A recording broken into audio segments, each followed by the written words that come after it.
Bienvenue dans votre magazine, un magazine que vous offre la MBC. Et surtout, d'abord, je voudrais vous dire merci. Merci de prendre le temps de regarder cette émission. Une émission dans laquelle nous parlons de thématiques qui impactent notre société. Et aujourd'hui, justement, on va s'intéresser à un phénomène. Le toit familial devrait être le lieu le plus sécurisé pour la famille, notamment la sécurité affective, physique et financière. Et pourtant, le toit familial, dans la plupart des cas, devient le théâtre de traumatismes et de souffrances. En 2025, les femmes et les filles sont toujours victimes de violences en raison de leur genre. À Maurice, selon les derniers chiffres officiels, le nombre de cas de violences domestiques est de 4000, voire plus que 4000. Un véritable fléau qui détruit des familles entières, les rendant fragiles et vulnérables. C'est ce qu'on va voir aujourd'hui avec notre invitée, Mélanie Vigée de la Tour-Béranger, qui est psychosociologue, qui vient répondre à toutes nos questions dans cette émission sur la violence sur le genre, basée sur le genre. Bonsoir Mélanie. Bonsoir. Et merci on a accepté pour venir encore une fois dans l'émission parce qu'on croit dans la cause féminine, nous croit dans l'éradication, l'élimination de la violence faite aux femmes. Alors, peut-être pour commencer, quel est le constat ou en tant que psychosociologue, dans la situation dans Maurice? Alors, est-ce qu'il nous peut causer la violence, gender-based violence, parce que si nous causons gender-based violence, c'est beaucoup plus large que la violence domestique. Souvent, il y a un peu une confusion lors gender-based violence, où alors nous centrons sur la violence domestique, la violence de couple, et là où je peux causer la violence lors d'une femme. Parce que quand nous inclut gender-based violence, qui est la violence effectivement sur les gens différents ou sur les minorités, qui inclut aussi la communauté LGBTQIA+, mais les violences, là, madame, qui tu peux citer un petit peu plus tôt, la situation est grave, la situation est inquiétante parce que quand nous guettons les statistiques des 10 dernières années, je ne vais pas compter les statistiques 2025 parce qu'il nous peut toujours attendre énormément de statistiques qui sont comptabilisées novembre 25, novembre 24, mais quand nous faisons les statistiques depuis 2014 jusqu'à 2024, et non, en moyenne, chaque jour, 11 cas de violences domestiques qui est rapporté aux instances nationales de protection qui ministèrent dans nos républiques. Dans ces 11 cas qui rapportés chaque jour, 86% ce sont des femmes victimes. Oui. Alors, la situation est inquiétante. Est-ce qu'il nous pas capable de dire est-ce qu'il y a une hausse ou pas? Parce que pour ça, ça demande une recherche approfondie qui est long overdue pour bien comprendre ce qui se passe et pour que les réponses que l'État donne, pas que l'État, mais l'État qui a la responsabilité quand même parce que de protéger les citoyens et citoyennes, mais pour que la réponse soit le plus adaptée et le plus efficace possible, si on peut parler de ça. Ce qui est inquiétant, c'est le nombre de féminicides. Ce qui est aussi inquiétant, c'est que même s'il y a des ordres de protection, que de multiples femmes victimes, notamment de féminicides, soient ou est supposées bénéficier de protection order. Et ça ne marche pas. C'est inefficace. C'est bien que ce soit dans les lois, mais pour autant, c'est inefficace parce que des femmes sont encore tuées. Donc, et ça, c'est un problème. C'est un problème pour plusieurs raisons. Et dans ces situations, la quantité de cas de violence qu'on a dans notre pays, dans notre petite république, où on a quand même une majorité de femmes, on est dans toutes les violences dans l'underreporting. Ça veut dire qu'il nous connaît qu'il y en a beaucoup de cas qui pas rapportés dans une violence, qui fait parce que l'auteur est un proche, parce que, comme je peux dire dans le commencement de l'émission, c'est que la majorité des violences se passent au sein du foyer, que la majorité des violences, toutes, maltraitance sur enfants, pédocriminalité, les violences sexuelles, psychologiques, physiques, émotionnelles, économiques, sont commises par des proches sur des proches, par honte, par peur, à cause des menaces, par déni, parce qu'il y a aussi une méconnaissance que ce qui est subi relève de la violence, par pression, par tabou, parce que qui dit moun pou dire, dit moun pou cause nous causer, par aussi minimisation que ce qui est subi relève de la violence aussi, parce que ça a été beaucoup normalisé, c'est encore beaucoup normalisé et minimisé et banalisé dans le contexte mauricien. On entend encore beaucoup sur le terrain que oui, ben mon mari, ça, il gagne le droit battre moi, ou bien c'est un petit claque. Il y a encore énormément. Alors, je vais les lire parce que j'arrive pas du tout à intégrer ces chiffres et je crois que je vais jamais arriver à les intégrer. Alors, au niveau du collectif droits humains, nous avons commandé une recherche en 2022 et non, un Mauricien, le 5, qui pensait qu'il une madame est obligée pour avoir une relation sexuelle avec son partenaire. Une recherche 2022. Quand partenaire là, l'île. Un Mauricien, le 3, pensait qu'une madame est besoin obéir au partenaire. Un Mauricien, à peu près le 3, 35%, pensait qu'on dit la violence besoin régler dans la famille. Ça. Alors, quand même, la violence, c'est illégal. Il est bien écrit dans nos lois, même si, moi, j'espère que bientôt, nous pourrons gagner enfin sa domestic abuse bill là. Un dimoun là, 5 dans Maurice, toujours, SIF 2022, elle n'est pas si loin que ça. Ça veut dire, penser qu'une madame, elle a besoin d'une permission sur partenaire avant de sortir. C'est un chiffre qui est quand même assez hallucinant. En 2022. En 2022, ok, c'est une étude qui est représentative de la population mauricienne. Quand nous cause de la violence, nous pas comment dire isolés de la perception des normes sociales dans un pays, ce qui est considéré comme normal ou pas dans le pays, et c'est là aussi qui nous besoin de travail. Alors, ce qui est vraiment important, ça qui est au Pédiano, c'est que c'est un vrai problème, il y a un vrai fléau qui n'arrive jusqu'à nous la porte, parce qu'il nous a pas oublié les caves, une cousine, les caves, une sœur, les caves, une famille, les caves, une voisine. C'est avant de continuer, Mélanie Vigée-Dato-Béranger, moi j'ai envie de dire nous, rapidement, pour un téléspectateur qui font qui peut guetter l'émission-là et qui pas trop connaît, pas tant des mots, mais ne pas trop connaître la différence entre féminicide, violence sur le genre et violence domestique. Quelle différence est dans ces trois-là? Féminicide, c'est le meurtre d'une femme. OK? C'est parce qu'elle est femme. C'est ça. OK? L'état nous cause la violence domestique, c'est la violence qui a lieu dans la maison. OK? Donc, les enfants, avant de dire des enfants, sont témoins de violence domestique. Mais les enfants ne sont pas juste témoins de la violence domestique. Les enfants, on dit maintenant, ils sont co-victimes. Parce que, une conséquence, quand un victime de violence domestique, les conséquences sont aussi sur les enfants, évidemment. Alors, pénalise madame qui est victime de violence domestique, même si madame, c'est une majorité de victime.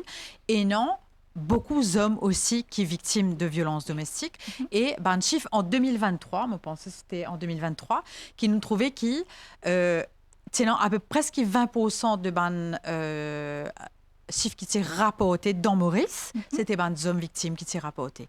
Donc, c'est pas parce qu'il y a plus de femmes victimes, évidemment, et il y a plus d'auteurs qui sont des hommes aussi, évidemment, dans ce contexte. Maintenant, quand nous cause la violence qui sont basées sur le genre, mais ça, c'est beaucoup plus général quand nous pécons ça, c'est la violence qui soit domestique, mais la violence online, la violence qui soit dans les sphères privées, la violence qui se passe aussi dans les sphères publiques, c'est beaucoup plus général et ça inclut les genres, donc pas seulement les genres, mais aussi des perceptions de genre. Donc on est sur quelque chose de beaucoup plus large, ça veut dire que pas une femme est femme, mais aussi qu'une femme puisse être perçue comme telle. Aussi, et quand on parle de gender-based violence, il faut aussi inclure la communauté LGBTQIA+, dessus, dedans, dans cette définition aussi, parce qu'elles sont beaucoup plus victimisées aussi que les autres. Mais on voit au niveau des statistiques que les femmes sont beaucoup plus victimisées que les hommes, et la communauté LGBTQIA+, aussi est plus victimisée. Voilà, donc c'est pour mieux comprendre, parce qu'il y a un terme qui nous tendait très souvent dans les médias, les social media, ne pas trop connaître qui était. Donc c'est important qu'on comprenne un terme qui servit. une terminologie, nous peut dire. Alors, qui peine conséquence? Donc là, je m'adresse-moi à la psychosociologue. Depuis le commencement, hein, Nathalie. Parce Depuis le commencement, Ouais. mais là, nous rentre vraiment en Ouais. profondeur dans ce que vous faites dans votre métier, dans votre profession, Mélanie. Alors, Qui ouais. conséquence la violence? Alors, conséquence de la violence domestique, de la violence de couple à la base, mais de la violence domestique. Parce qu'ils ont dit, comment moi, tu peux dire, c'est un petit peu plus bonnet, c'est que les enfants sont aussi considérés, ils ont dit, comme des co-victimes. Donc, quand nous, quand nous bisons, pas nous, nous c'est qui? Nous, c'est peut-être citoyens, professionnels, l'État aussi, accompagne les personnes victimes, bisons accompagne aussi les familles, et notamment les enfants qui sont témoins de ces violences. Les conséquences les plus visibles, c'est qu'ils plient, allons dire, quelque part facile pour trouver, c'est les conséquences physiques, les coups, évidemment, qu'ils soient avec ou sans objet, les traces physiques qui sont plus faciles pour gagner une forme 58, c'est plus facile entre guillemets à voir, ok? Simplement, on peut dire à voir parce que il y a souvent pas de traces. Dans les violences physiques, il y a des traces, mais même si c'est caché souvent au niveau du corps, parce que les partenaires vont aussi le faire, comme les auteurs de violences aussi chez les enfants, vont le faire dans des endroits qui sont cachés du corps. Voilà, sur la plante des pieds, par exemple. Entre autres, mais pas que, sur toutes les parties du corps qui sont sous les vêtements de manière générale. Okay? Donc, on voit donc des brûlures de cigarettes, des bleus, des coups, des ecchymoses, des traces sur le corps, etc. Il y a les violences sexuelles, les relations sexuelles forcées. Okay? Il n'y a pas de relation sexuelle par devoir conjugal. Je connais de ça que ça me rappelle dans l'émission Nathalie, mais pas à cause de nous mariés ou à cause de nous en couple qui nous bien une relation sexuelle. Il n'y a pas de relation sexuelle par devoir conjugal, ça s'appelle un viol. Il doit y avoir consentement, ça veut dire que les partenaires doivent être d'accord et doivent vouloir. Il y a deux choses, c'est être d'accord et le vouloir. Sinon, ça s'appelle un viol, quand il n'y a pas de consentement. Parce que légalement parlant, il y a aussi le mariage non consommé. Oui, mais là, on n'est pas dans les violences, ok? Ça veut dire que c'est pas parce que il n'y a pas ces histoires on avait parlé de ça, je me rappelle aussi, c'est que des histoires de besoin de je sais pas quoi, ok?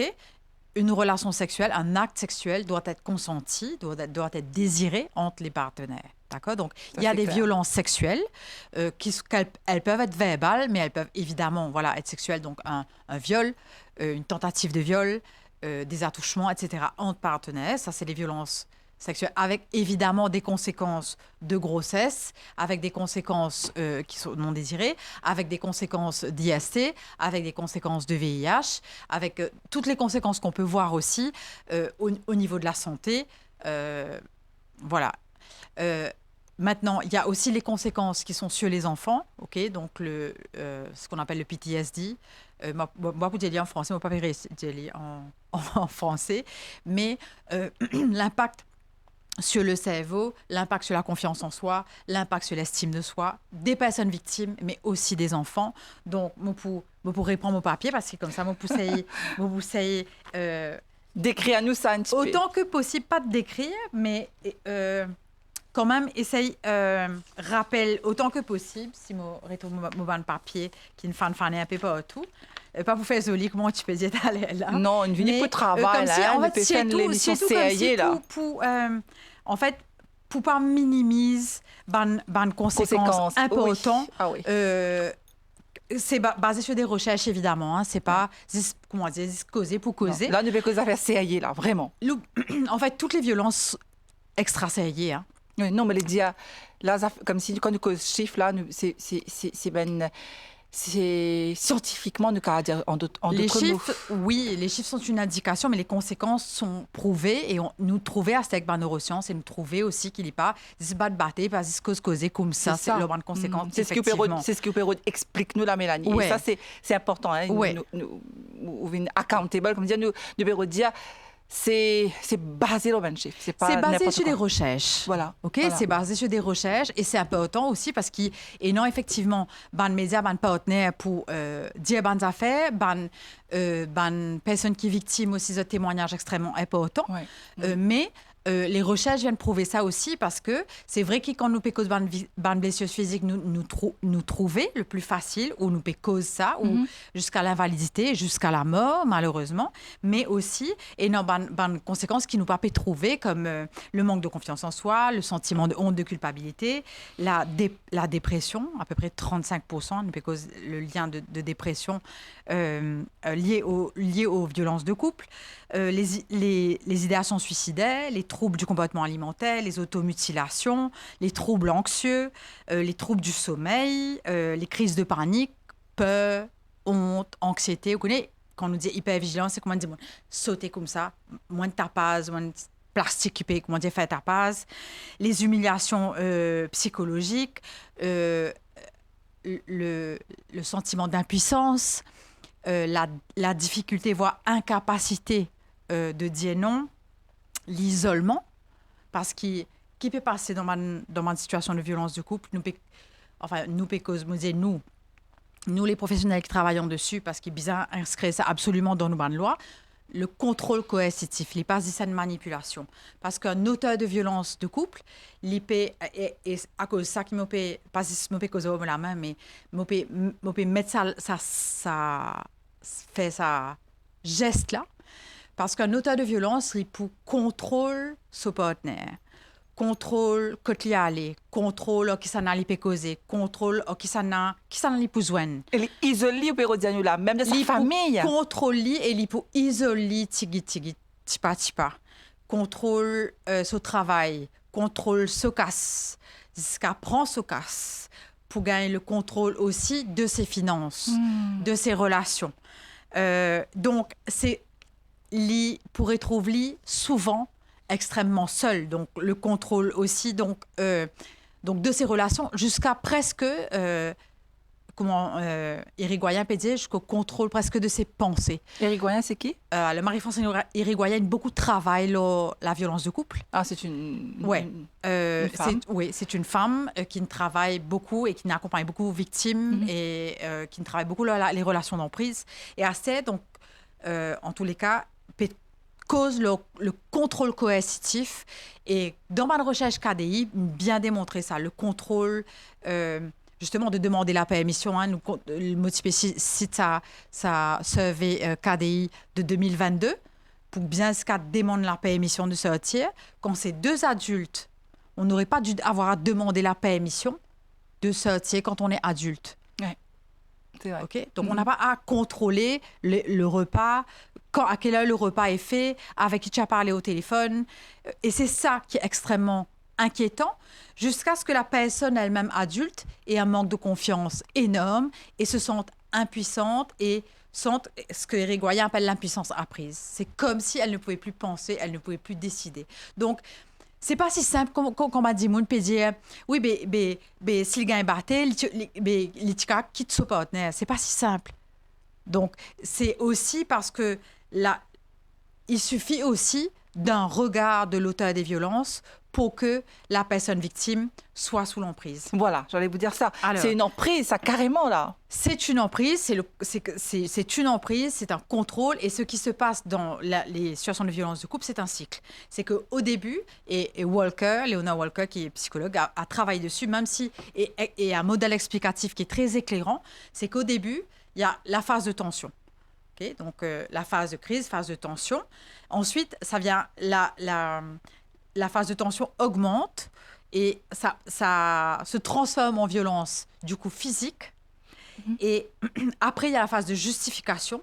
Tu as rodé, manger parti paré, tu n'as pas une fait l'ouvrage, oui, mais moi stressé, soit moi trop boire, etc. Ensuite, la phase lune de miel, où l'auteur des violences va s'excuser, va se dire, moi pas pourrais faire, sorry, soit moi trop boire, moi fatigué, ou bien moi stressé en ces moments, je sais pas quoi. Et ensuite, ça revient. Donc, c'est un cycle. C'est un cycle. C'est un cycle qui se renforce dans le temps et les violences vont augmenter et s'intensifier jusqu'à parfois la mort. Voilà. Alors, je rappelle aux téléspectateurs qui Azordi, nos invités, et Mélanie Vigée de la Tour Béranger, psychosociologue, nous bécos Azordi, la violence, les conséquences de la violence dans une couple. Vous pensez, si vous suivez cette émission-là depuis le début, vous trouvez à quel point c'est traumatisant. C'est un drame, c'est une urgence nationale qui nous tous nous visait ensemble. Ne pas pour dire, nous besoin mettre nous la main ensemble, nous besoin mettre nous la tête ensemble, nous besoin réfléchir comment est-ce qu'il nous a fait pour qu'il nous n'ait plus et ce genre de rapport là nous, c'est pas possible.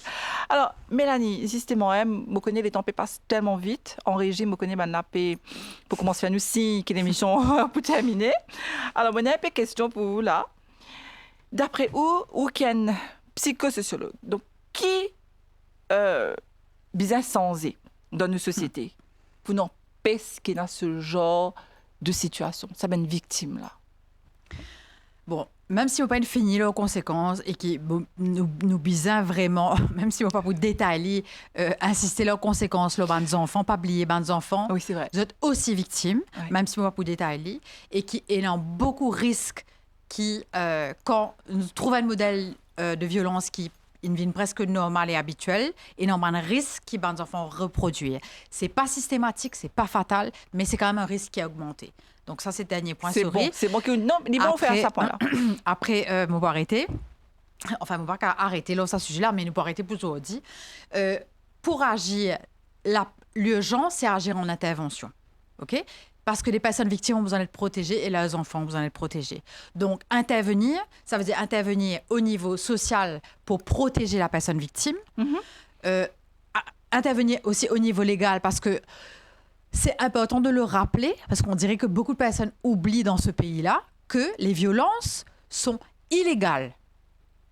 OK? Et c'est important de le rappeler aussi à certains membres de la force policière qui croient que, réaler ou la case, ou Marissa, ou, OK, on en parlait un peu plus tôt. Évidemment, il y a des personnes désireuses de protéger partout, mais c'est important, et ça, je suis en prévention, donc j'ai bifurqué, mais c'est important de bien rappeler toutes les violences sont illégales dans ce pays. Et Maurice a ratifié toutes les conventions. Ça veut dire que l'État mauricien s'est engagé et s'engage à protéger les citoyens et citoyennes. Donc ça, c'est important. Donc agir, donc il y a ce point. Donc social, légal, médical, c'est important parce que souvent les personnes victimes, il faut protéger leur santé. Je rappelle l'importance de protéger les enfants dedans aussi. Et le suivi psychologique. Le suivi psychologique est une urgence. Et qu'un suivi soit aussi de qualité, que les personnes soient formées. Ça fait cruellement défaut parce que pour accompagner les personnes victimes, c'est difficile, c'est une problématique particulière, il faut se former, continuer de se former continuellement. Mais il faut agir aussi en prévention de manière beaucoup plus profonde, au niveau individuel, au niveau institutionnel et au niveau national. Les campagnes, c'est très bien, c'est bien loin de suffire. Les lois, c'est bien, on attend impatiemment le Domestic Abuse Bill en espérant que déjà que la définition de couple soit revue dedans pour que tous les citoyens et toutes les citoyennes de ce pays soient revus parce que la définition de couple est très réduite dans l'ancien, enfin, qui est toujours le Protection from Domestic Violence Act, que la violence psychologique va être vraiment beaucoup plus largement définie en espérant que le contrôle coercitif sera dedans. Et que l'application des lois sera posée aussi. Protéger et se protéger, c'est aussi comprendre. Donc, il faut vraiment comprendre aussi qu'est-ce qui fait que des victimes soient en silence. Et d'arrêter simplement de donner encore une injonction et un ordre en disant « briser le silence, il faut briser le silence, ça demande du courage ». Non et non et non. Il faut accompagner des personnes victimes et comprendre ce qu'elles sont en train de vivre. Elles sont déjà dans l'obligation de tout faire. Sur le plan physique, sur le plan psychologique, sur le plan émotionnel et sur le plan sexuel. Donc arrêtons de leur donner des ordres et de dire qu'il faut du courage pour dénoncer. Il ne faut pas du courage pour dénoncer, c'est hyper difficile ce qu'elles vivent. Elles sont sous emprise, elles sont traumatisées, elles sont sous menace, elles ont peur, elles ont honte. Il y a toutes sortes d'éléments qui font que c'est très très difficile. Donc soyons à côté. Accompagnons les personnes victimes, formons toutes les personnes qui travaillent dans la protection des personnes, que ce soit les membres de la force policière, les psys, les personnes des ministères. La formation est une urgence et une formation de qualité. Souris, mais moi j'entends trop, on est déjà formé. Non, non et non et non. On a tout le temps besoin encore de se former et d'apprendre. Les recherches sont en train d'évoluer. On a besoin de laisser notre cœur toucher. On accompagne des êtres humains en souffrance.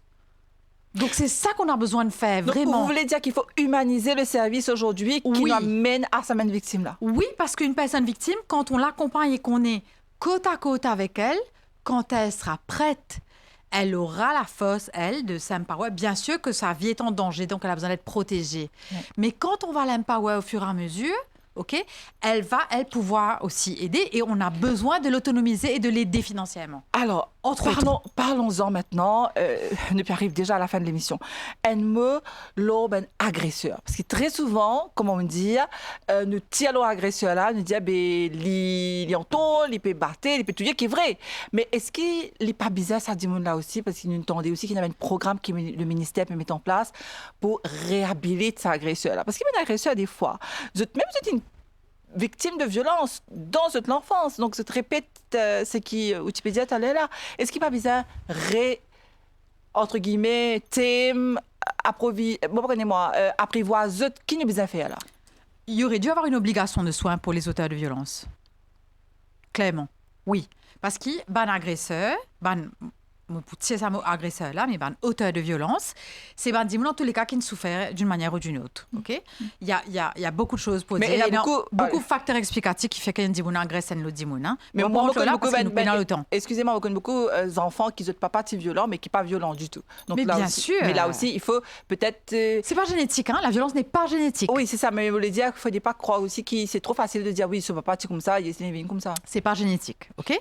Mais une personne qui agit avec la violence, c'est une personne qui a souffert soit d'un attachement insécure, ça veut dire qu'il plie bien, soit qu'il pas une guette-lit avec un regard d'amour, soit peut-être qu'il a subi des violences, mais évidemment, c'est pas systématique. Il y a beaucoup de facteurs explicatifs, mais nous pas gagner les temps aujourd'hui pour cause là, mais avec plaisir une fois pour cause là. Et c'est des personnes qui ont besoin d'être aidées, et c'est des personnes, en tous les cas, qui ont besoin de comprendre qu'on s'exprime autrement que dans la violence. Mais c'est pas quoi. Et urgence, une obligation de soins, de suivi thérapeutique. Oui, voilà. Donc, c'est eux aussi qui ont besoin d'aide, clairement. Alors, je ne sais pas si vous serez d'accord avec moi, c'est pas normal qu'il y ait une madame qui est victime, là aussi, et il y a beaucoup de gens qui ne sont pas d'accord avec ça. Une madame qui est victime, il a ses enfants, les mariés avec un démon, ou bien les vivent avec un démon, les gars battus, soit les gars maltraités ou whatever, les gens quittent sur la case avec ses enfants. Bien sûr que c'est pas normal. En bas, ce godis, comment nous dire, les gars louer la case, et sa madame-là devient de plus en plus misère parce qu'il est pour bizarre. Tout à fait. Les pauvres guettent ses enfants-là, les pauvres à travail, Bien quittent ses sûr. enfants. Alors, qui vous pensez là? Non, et non, différents ordres de protection qui est méconnu, hein, et non, tenancy order, ancillary order, donc et non, ordre de protection, mais qui est méconnu. Et c'est vrai que le plus souvent, ce qui est complètement aberrant et injuste, c'est que ce sont les personnes victimes qui doivent quitter leur logement. Mais j'espère que ça va être revu dans le domestic abuse bill. Mais clairement, les auteurs de violence ont besoin de soins, mais il faudrait que ce soit une obligation de soins. Ça, on en a déjà parlé. On espère que ça va être revu dans la future loi parce qu'on est beaucoup de membres de la société civile à avoir fait des recommandations. On espère que ça va être pris en compte et être entendu dessus. Et mais l'intervention, c'est les personnes victimes dont la vie a besoin d'être protégée et dont la sécurité, au niveau psychique, psychologique, émotionnel, mais la vie et la sécurité a besoin d'être protégée. Bizarre en shelter, hein? Clairement, parce qu'il coûte pour l'instant, en tous les cas, tant que les auteurs de violence vont rester chez eux ou les personnes victimes. Et il faut avoir absolument des shelters pour aussi les membres de la communauté LGBTQIA+, qui n'ont nulle part où aller dans ce pays. Mm-hmm. Donc ça, c'est une urgence aussi. Mais oui, dans le Nord, par exemple, il n'y a aucun shelter. Donc, il faut que dans le nord de l'île aussi, il y ait des shelters. Là, vous entendez, non, 2, 3, mais ce n'est pas suffisant. Ça veut dire que c'est intéressant comme mesure, mais en parallèle, en profondeur, on a besoin d'agir parce que c'est un changement de norme qui est important de revoir. Et pour ça, on a besoin d'agir. Et merci pour ça, pour créer cette occasion de parler sur ce sujet, parce que c'est comme ça aussi qu'on fait bouger les normes. Et il n'y a pas un citoyen ou une citoyenne qui est inférieur à l'autre. Et donc, tout le monde mérite le respect. Tout le monde, les violences sont illégales. Les violences, ça fait souffrir. Ça fait souffrir tout le monde. Il n'y a pas de petites claques, il n'y a pas de petits coups, il n'y a pas de petites injures. Donc, c'est ça, au fur et à mesure, qu'avec aussi des émissions, avec des campagnes, avec du soutien, avec un vrai victim-centered ou survivor-centered approach, qu'on va faire bouger les choses, on va faire bouger les normes et les mentalités pour que tous les citoyens et toutes les citoyennes soient protégés dans cette minuscule république. En tout cas, merci beaucoup, hein, Mélanie Vigée-Béranger, une de nous perspective, hein, comment nous caves, nous en tant que société, aider, parce que c'est aussi nous devoir. Hein, l'hospitalité, elle est là, une urgence nationale pour faire recul la violence domestique. Oui. Alors, que tu envisages pour terminer? Pour terminer, c'est que ça, histoires, le linge sale, se lave en famille, là, non.